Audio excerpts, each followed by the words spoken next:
So we are here with Shira Karp, and Shira is a junior at Nova Southeastern University. She was recently released from the hospital being treated for COVID-19. Welcome. You look great. Thank you. Hello. How are you feeling today? I'm good. It's kind of the worst part of being quarantined is when you feel fine and you can't go anywhere. Yeah, you're stuck. You're stuck Yeah. in Florida, right? Yes, I am. You're not going, why aren't you going out to the beaches with the other spring breakers? 'Cause I can't leave until I have 2 negative tests. So, even though I feel fine. And I've done my 14-day quarantine. So it's been 14 days, but I'm technically not cleared. Has it really? So let's walk through what happened. So I want to get a handle of, like, if you can just kind of give us a timeline of Yeah. where you were, abroad, and then just kind of walk us through. Yeah. Because So I was in Ireland. We, like, a group of 29 students, and then we had 3 chaperones. We were there. We were teaching in Irish schools.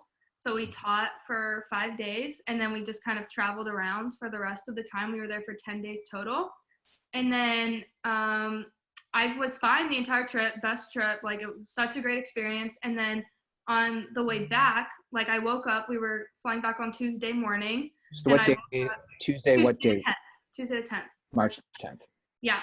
And I woke up with a sore throat and a cough, but we had to be up at 5 a.m. for our flight. So I was like, oh, I just didn't sleep well, like, whatever. I didn't think twice about it. It was a pretty gnarly cough. And then as the day progressed, my throat, I just felt it closing, like swelling more and more. And then we stopped in JFK. So we had a layover in JFK for about an hour. And then on my flight from JFK to Miami is when, like, I, like, completely just lost like, I felt myself getting feverish. Like, I had the shivers, like, I had the chills, but my face was, like, on fire. Like, I literally thought it was gonna explode. Like, and I had my friends feeling my forehead, and they were like, oh my God, your face is so hot. So I found one of my chaperones, she had a mask. So I just put on a mask just in case, like, I honestly thought it was just strep throat. So I just didn't want to give it to anyone. Now, let me interrupt you. Were you even, at this point, was everyone on the trip thinking about coronavirus? Was it on your mind? It was like we were all joking about it. So, like, we had wet wipes and we were wiping down the plane, but none of us were like, because at that point, Ireland wasn't in, like, an emergency state. Like, there was only literally 5 cases in all of Ireland. Right. So none of us were really taking it seriously, honestly. Yeah, so then I got home and I took my temperature and I had a 102.8. So I realized, like, oh my gosh. So my So what dad, day of the week is this now? Just to kind of walk us through. Still Tuesday Okay. night. Yeah, so we got home, like, landed in Miami at 7 p.m. So, like, still Tuesday night.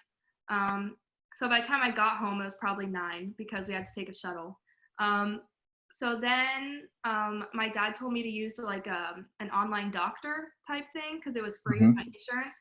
And she diagnosed me with the flu. So she just put me on Tamiflu and told me if I had any chest pains to then go to a clinic. Was this online doctor asking you questions like coronavirus symptoms? Yeah. Were they even thinking along those terms?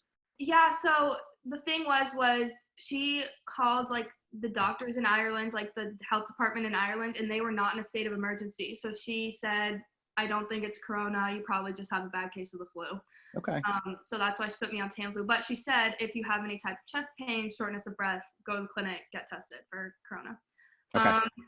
So then at 5 a.m. on Wednesday morning, I woke up in the middle of the night and had, like, major chest pains. Like, I could not breathe. I literally thought my chest was, like, compacting. Like, it was really bad. But the clinic didn't open until 8 a.m. Describe what that feels like, because I don't think most people who are so it was like, it was honestly just like a piercing pain. So, like, if you took too deep of a breath, it just, like, you couldn't take too deep of a breath because it would, like, physically pain you. Like, it was easier to just breathe short breaths and not be in pain because the pain was just that bad. It was just like someone was piercing you with, like, a needle, and, like, it was, like, under your chest and then right here in your heart, and it was just, like, piercing. But it was just my left side. So yeah, so I went to the clinic when it opened. Okay. And they didn't do any testing at the clinic, but they were taking my heart rate. And they said my heart rate was way too high. Like they said, I think it got up to like 130. So it was like really, really high. So they rushed me to the ER. So then I was in the ER. Were your parents with you at this time? No, my parents were still in Texas. They didn't, because for me, I didn't want them flying all the way to Florida, risking themselves for them to be like, you have a bad case of strep or like a bad case of flu. You know what I mean? So Yeah. I didn't want them risking themselves to come all the way to Florida for it to be nothing. Yeah. I wanted to wait till I knew something. So, and I want to clear this up. So when you came back, you went back to, do you live in a residence hall or an apartment? Yeah, I live in an apartment on campus. My roommate was on the trip with me, and it's actually really funny. She still has no symptoms, and I was with her the entire trip.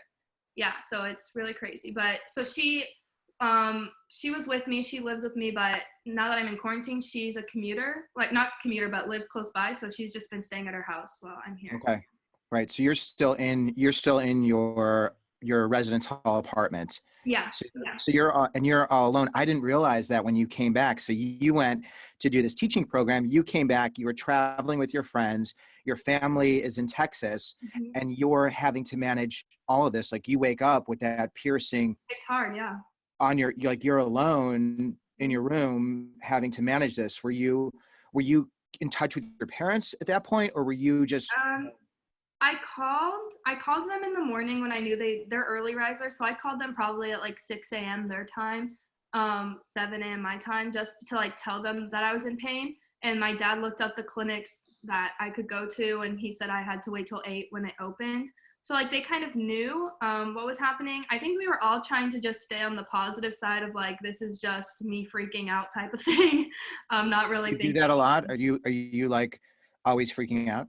Um, I'm just kidding. I wouldn't say like freaking out.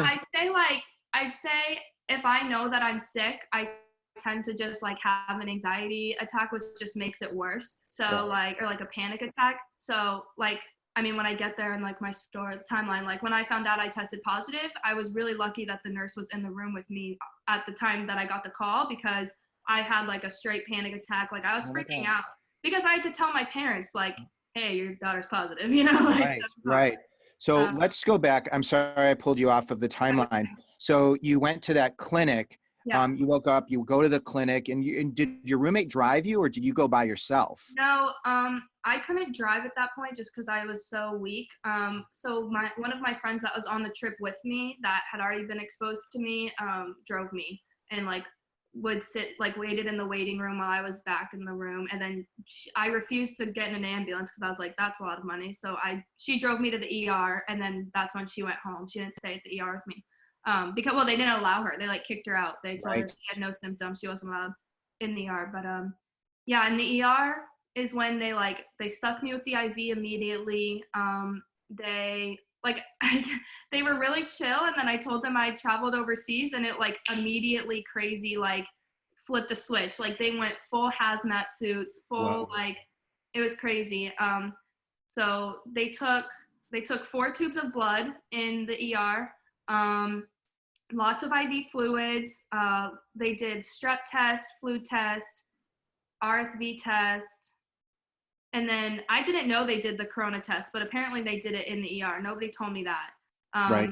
Oh, and then another when I got like my blood taken, they noticed that my lactic acid was super super high, and my white blood cell count was super super like elevated. So Is that a normal thing that people who have so coronavirus have? they thought that I was like septic. I don't Oh, know the wow. yeah. Yeah. So but eventually like once I was in the ICU and like was getting meds, everything went back to normal. So they kind of got to knock that off the Okay. block. But yeah, so then after I want to say like 5 or 6 hours in the ER, they realized I was not going home at any point soon. So they transferred me through ambulance to the like because it's a standalone ER where I was, so they had to transfer me to the main hospital, where I was put in the ICU. Okay, ICU isolation. I gotta hit the pause button. So you go in there at 5 a.m, and then, or whatever time it was, and then they hear that you were abroad. They put you through these tests, Hmm. and are you lucid? Are you like? I mean, are you? Yeah, How I are you was feeling like mentally during this? at the ER. I still wasn't honestly taking it seriously. I was still kind of laughing about it, and I was just kind of like, oh yeah, this is like, my tests are gonna come back, and it's just gonna be the flu. Like, this is so silly. Like, I literally have an IV in my arm, and they're taking all these tests, and they're freaking out for no reason. But honestly, still at this point in the ER, I was not taking it seriously. I was still goofing off with it. I was like taking selfies with my IV machine and like FaceTiming my friend. I was very like, because at this point, I don't know, it was like, I think I got to the ER probably around 11 a.m. and I was there until 6 p.m. when I got transferred to the ICU. So I was there for a good amount of time, and I was just like, this is crazy. Like, they're so overreacting. Like, oh my gosh, like, blah, blah, blah. So I think I wasn't really, it wasn't setting in what was happening, Right. honestly, until I got to the ICU. So then they transport you in an ambulance. Yeah, and they didn't even turn the lights on. I was so upset. I didn't even get the lights. I mean, you should get. Did you at least get like a rare? Like No, they rare? didn't. I had to stop at every stoplight. I was so upset. That's really disappointing. I mean, you want to get the full value I know. when you're being transported. I know. I hear you. I'm right there with you. Maybe you can like do it again without the sickness, just Right? for fun. Like, nice trip. Yeah, be like, I never got the sirens. So, so when they bring you to the ICU, have you ever been in a? And you don't have to share this if it's too personal, but have you ever been hospitalized and in an ICU unit? Have you? I've never been in the ICU. I've been hospitalized, like, Right. but I don't need to never in the share. ICU. Okay. Right, because this is like pretty serious. When they say, do they say you're going to the ICU? Yeah, yeah. So I was kind of shocked. I was like, but I forgot. They'd also taken a chest X-ray. Sorry, Okay. they'd taken a chest X-ray at the ER. And so when they told me I was going to the ICU, I was kind of like, why? Like, why can't I just go to a normal hospital room? I was kind of like, okay, like, because I had a friend that was in the ICU when we were in high school, and I know how serious it is. Like, it's, I don't know. It was kind of crazy. So, and they were very strict in the ICU about like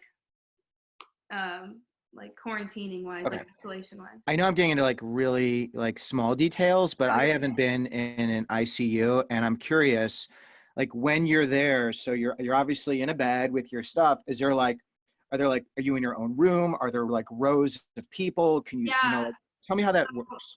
I was in ICU isolation. So the way my room was there's the bed, and then there's like a huge glass sliding door on the left side of me, and that door was only opened when I entered and then when I left. There was a normal door, like with a handle, next to the glass door that then had like a little room. So the way they had to enter to me, because I was in isolation, was there was a door, and then they go into a room, they put their hazmat suits on, they wash their hands, and then they close that door, and then they open the door to my room. Does that make sense? Yeah, totally. So it was like double protection. So my big glass door, sliding door, never opened.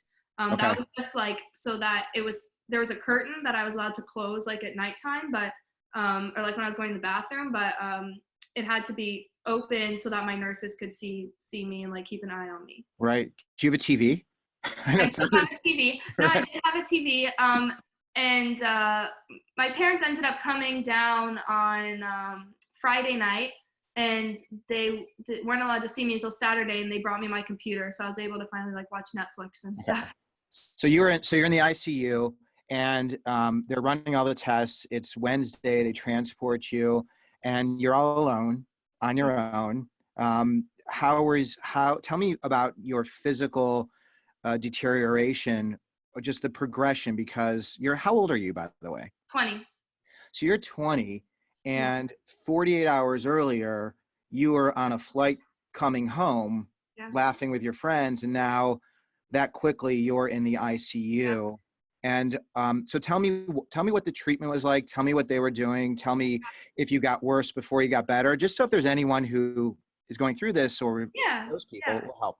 So Wednesday, I was when I was in the ICU, immediately put me on IV meds and lots of fluids. I will say the fluids was probably like the most helpful. Just I had friends at home and they said that like they were getting super dehydrated. Like that was like a huge thing, was getting fluids. And then Thursday, gosh, I think it was Thursday. Thursday, I want to say was my worst day. Was it Thursday or Friday? I really can't remember. It was one of the day. I can't remember if it was before or after I found out that I was positive. I want to say it was Thursday. I woke up and was like so sick. By so sick, I mean, it was the first day I had a headache, like pounding headache. Where was the headache? Was it like right behind your eyebrows? Or? Yeah, it was just like my whole face just was hot. It was Friday because it was after I had already tested positive. It was Friday.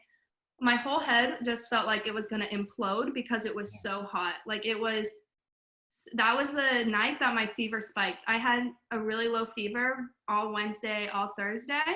And Friday, I remember my fever spiked all the way back up to 102.8. And it was really scary. I remember it was like, I called the nurse when it was at 102.3, and then it takes them a while to put on their hazmat suits. And so then 10 minutes went by and I took it again because I just felt myself getting hotter, and I was at a 102.6.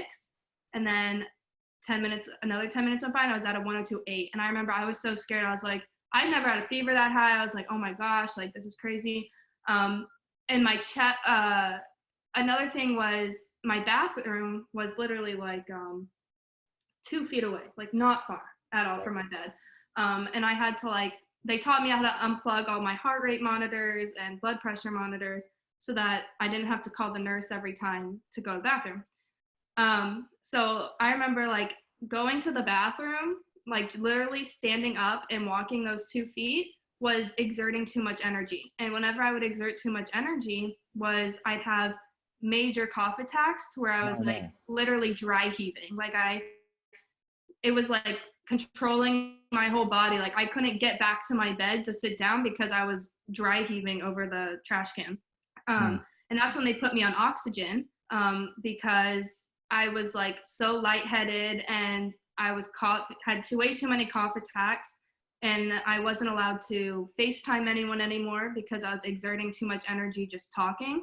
So I was on an oxygen machine for, I want to say 2 or 3 days. Wow. Yeah. And it was like, I couldn't walk with it. So if I wanted to go to the bathroom, I had to take it off. And it was like, as soon as I took it out of my nose, it was like, I was having. You really felt it different. Having that oxygen really enabled you to breathe and not have the dry, heaving, deep coughs. But, so it's gotten better. Like I honestly, like when I was discharged, I was ready to be discharged. Like you were correct when you said it gets worse before it gets better. Like I was fine, and then it was like a really, really bad 1 or 2 days. Right. And I feel great now. Like I cough here and there, but that's just because pneumonia doesn't go away in a week, So it ends up that you had the COVID-19 that has pneumonia as part of it. And then how did they clear your lungs? 'Cause I think that you had mentioned that one of your lungs was so filled. Yeah. Explain that. So they were taking chest x-rays once or twice a day for a couple days. And my left lung was just completely filling up with fluid. And actually, very not funny, but funny to me, they were getting me ready for a CAT scan because they were talking about draining my lung. And they had the wheelchair ready. They were like getting my mask ready. Everyone was prepared to clear the hallways to get me there.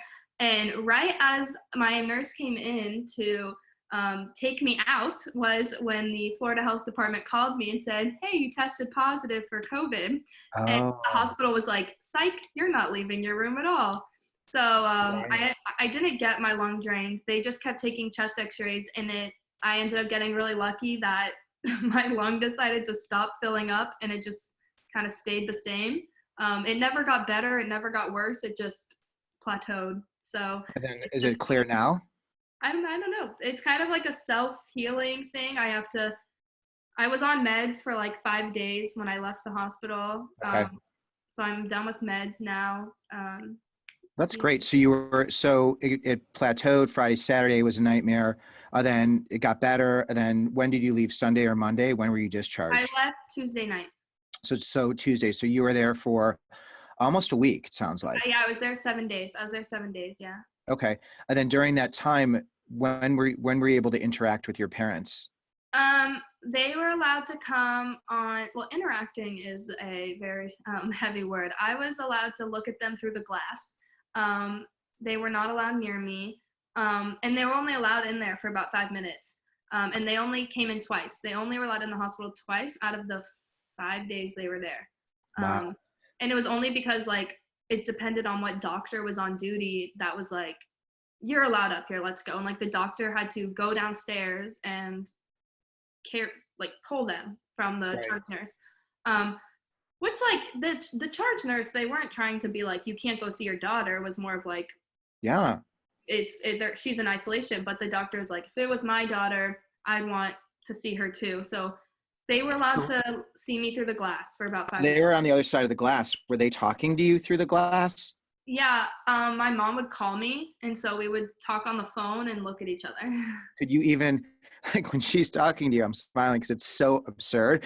I mean, were you able to like laugh and be like, this is like, this is ridiculous? Or Yeah. were you so sick that there was No, no humor? I was actually commended by a lot of people that I never like wasn't laughing. I was FaceTiming my friends. I was always smiling, always laughing. And honestly, all day I can say it's because I'm a positive person, but it truly was because if I wasn't laughing, smiling about what was going on, then like my heart rate, my blood pressure would spike and I'd have to get another shot. And I didn't want a shot. Oh, really? Yeah, Like they would come in there and shoot you? Yeesh. Right. No one I likes can that. all day say that it's because of my positive attitude, but truly Right. it's just because I didn't want to You like want to get get up shot, and right? yeah. Laugh. If you get stressed out, we're going to shoot you. We're going to give you a shot. So now you're back and you are at home on campus. Now, how much, so tell me, like, how are you feeling? Are you able to breathe? Like, can you breathe deep, right? Could you breathe deep for me right now? Yeah, yeah. So when I first got discharged, I still couldn't breathe deep, but now like I can breathe deep and it's fine. I You don't showed us. That was very impressive. thank you. Were you really breathing deep or were you Think just fast. pretending to breathe deep? No, I really can. I honestly the only thing that's still a struggle is yawning. And it sounds so silly, but when you yawn, you're like literally opening up your entire diaphragm. Oh, And like yeah, you're yawning right. is the only thing that is very like that I have to cut my yawns short. Like that I can't go too deep yet. But I Yeah. can like take deep breaths now. But Wow. honestly, yawning's the only thing that's really like caught up with me. But Well, the reason I was asking is because there's, there's evidence or maybe not evidence. People don't know how this affects younger people mhm, and if this permanently can, cause yeah. long-term damage to your lungs. So I was just curious. I mean, I obviously I'm not a doctor, but if you can breathe deep, I mean, have you done any exercises or exerted yourself or just kind of gauged like where you are? Um. So when I leave to take my I have to like leave campus to take my test. My school's been really great about everything, but they've provided me like with a shuttle, and so I have to like walk downstairs, go outside, and get into the Where, shuttle. And I will say that like walking around my apartment, I'm totally fine just because it's short distances, like to and from the fridge to the couch. right. Um, but when I walk outside and have to walk back, I have to like remind myself that I'm not completely healthy, even if I feel healthy. I need to like, cause I'm a fast walker. My mom's just taught me to walk fast. And so I just have to remind myself to walk slowly and truly just like take my time. Cause if I walk too fast, then naturally you're going to get out of breath. But for me, getting out of breath is very dangerous. So I just Yeah. like am reminding myself to walk slow and be. Are you going to have to do any rehabilitation? Have they talked about that?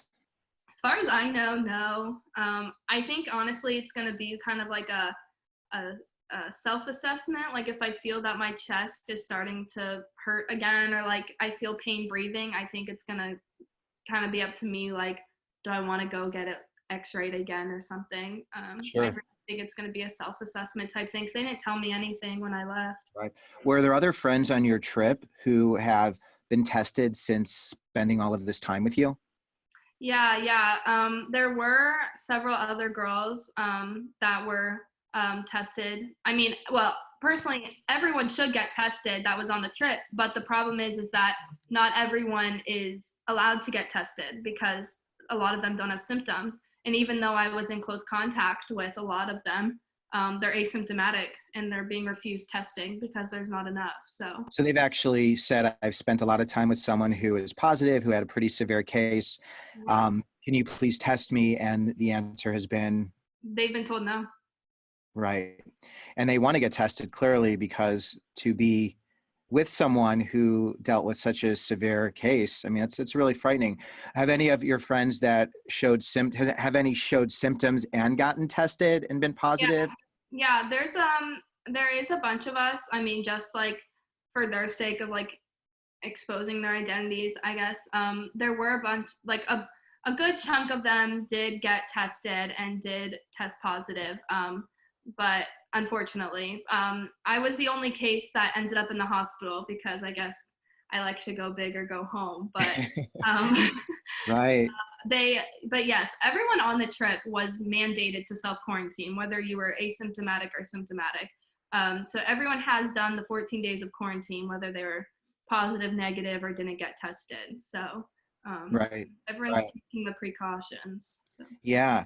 So the school, so just tell me the school's response, because I know that your school has suspended classes, right? And my understanding is that they've told everybody to leave. I mean, clearly, Yeah. you can kind of walk me through that because clearly you haven't left, and they don't want you to leave. But explain to me what's happening from the school perspective. No, yeah, the school has honestly been absolutely amazing. So every other day, I get a box about this big of food, and they bring me food and they bring me an entire case of water every day, and it's like good food. You know, they bring me like prepared meals to just heat up in the microwave.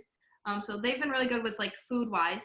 But then, yeah, they suspended classes for a week. We actually just started online classes yesterday. So online classes started yesterday, and those are supposed to go until April 17th.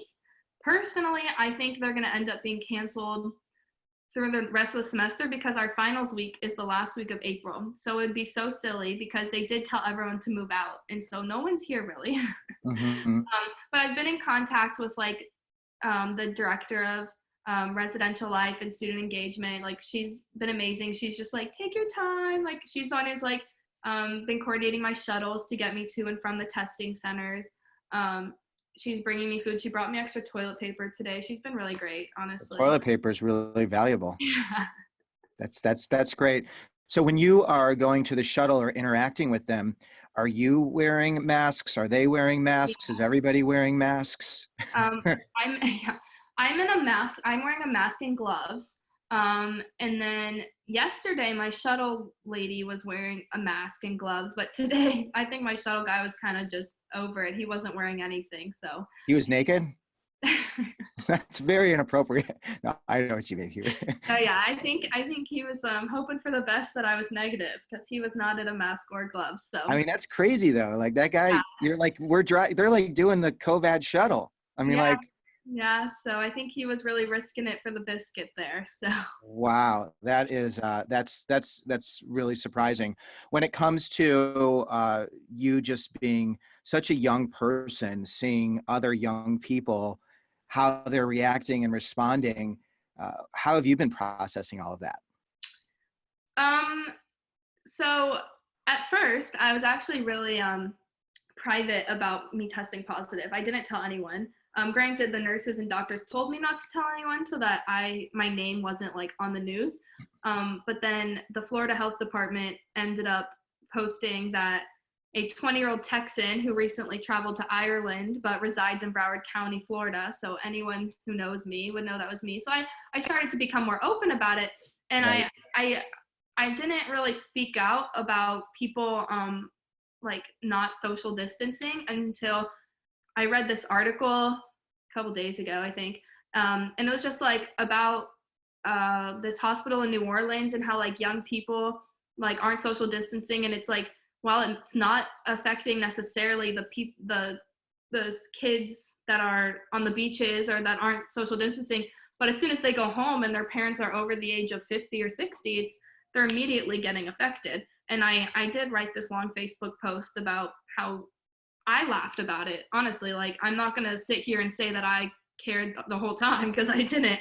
I joked about this virus forever until I found out the hard way that I shouldn't joke about it. It's really serious and it's scary. And like, I think the problem with it is that people aren't taking it seriously until they know someone personally that is affected. I think that's the problem, and it sucks to think like that, but it's truly like what's happening. These people aren't gonna take it seriously until a close friend or family member gets affected by it. And Yeah.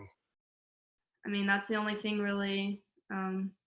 I think the people that are still partying and going to the beach are stupid, but I have no say. Miami Beach did close down their beach, so hopefully like that's starting something. Yeah. Well, I'm going to make sure that I share your information on Facebook so everyone could be friends with you. Yeah. Because if everybody is friends with you, then they will know somebody who has gone through this, and they will realize that they need to be smart, not be stupid, Yeah. because you were just doing your thing. I mean, you were just living a life, and that's just crazy. And I'm Crazy. so grateful that you're better. I mean, it's so nice to talk to you. You have such a wonderful way about you, and I can see how that could carry you through. And I'm just so happy that you're healthy and rehabilitating, and just wish you amazing success. So thank you so much for being so generous to share this. Is there anything else that I didn't include that when we're done, you're going to be like, oh yeah, like this is something I wish I had mentioned this? No, I think only like the funny part of the hospital was towards the end of my ICU time. The nurses were only allowed to come in 3 times a day for my 3 meals, because they were running out of hazmat suits, and they had to change hazmat suits every time. So I think that was the only like really huge change I saw. I saw the hospital filling up. Was at the beginning, my nurses were coming in whenever I rang the button, they came in 5-6 times a day. But by my discharge day, it was like I'd seen my nurse twice, because the hospital was completely filled. Wow. So you were really early. So as your illness progressed and as the hospital filled up, you noticed that the nurses were not allowed to visit with you as much, because it was because of the equipment and because of the occupancy, or was that something that they had mentioned to you? Yeah. My nurse, I'm a friendly person, so I just tried to get to know my nurses. It was the only social interaction I was allowed to have. Right. So I got close with them, and they were telling me that because like they would come in the morning and be like, okay, Shira, like, and they'd call me before they came in, like on the telecommuter thing, and they'd be like, Shira, is there anything you need? Because I'm not gonna be able to come in until lunch if after this. And so like they would tell me, like, they were pretty open with me, and it was very funny. The nurses, when I first got there, they were all staring through my window and like pointing at me and like all this stuff. And I asked my nurse, I was like, why is everyone looking at me? And the nurse told me that all the nurses were trying to fight their like head manager nurse on who got the young patient, because I was the only young one in the ICU. Oh, wow. So I think they all were kind of like excited to have someone to talk to, because I was like their age-ish. Yeah. Oh, that's so interesting. Oh, is there anything that's fascinating, because the healthcare workers are so in the front. I mean, they're like in the middle of this. So like, was there anything else interesting that you heard, or just any of the stories from the people who are caring for you that stuck out? I know like my first night nurse, she didn't like, her head nurse, I guess, I don't know, told her she wasn't allowed to work on the weekend, and she was like arguing because she wanted to like stick with me through it to see like when I get discharged. And her head nurse told her she wasn't allowed to be exposed to me for that long, like she had to take a break, which was really sad. And then when I was getting discharged, actually I felt like I was on like a Men in Black secret mission type thing. They had to clear the entire hospital hallways. So like I had 2 nurses and a security guard in front of me, and I had 2 nurses behind me, and then my 2 EMTs, because I left the hospital on a in an ambulance. It was crazy. Did they put the lights and siren on? No, they did Ah, not. But I've never left the hospital in an ambulance. It was so funny. Um, but yeah, so they had to like clear the hallways and like clear everything. If someone tried to walk out, they're like, no, stop, and like had to push them back, and like we had to be like 10 feet behind the nurses, but 10 feet in front of our back nurses. It was crazy. And they'd be like, yeah. okay, clear. And I was like, oh my gosh. Were you covered? I'm sure you had a mask and I had gloves. 2 masks on. Two. Yeah, I had 2 masks on. I wasn't wearing gloves at that point, but my EMTs who were like touching me in like my area were wearing gloves, and like hazmat suits. One more question, Yeah. and I just remembered. So when do you get to leave quarantine? What's the protocol? Yeah, so since I tested positive, I have to be like cleared, even though I've done 14 days of quarantine. Actually, today's my 14th day. Woo. I don't technically get to like leave or come in contact with people until I test negative twice. So I took a test yesterday and today. So I'm hoping, fingers crossed, everybody, that they come back negative. Yeah. And that I can go home. That would be so. When you go home, you'll go back to Texas. Yeah, yeah. We're in Texas. Oh, where? Dallas. Yeah, Dallas. Great. So will you do me a favor? And I would love to stay in touch with you. But will you let me know when you're cleared? Yes. So I can share that, and I'll share this. And if anyone has questions about your experience, are you comfortable with them reaching out to you? I'm pretty open. I don't care. What's the best way to reach out to you? You can. I mean, if this is on Facebook, they can just Facebook message me. Okay, yeah. So they'll just find you, and when you're all better, maybe we can talk about college to help some of those juniors and seniors who are trying to figure out what to do during this crazy time. So you're so much fun to talk to. And again, thank you for being so generous. And I just look forward to continuing to hear from you and wishing you a speedy recovery. So thanks again, Shira. Really appreciate it. Thank you. All right. Continue to feel great. Thanks.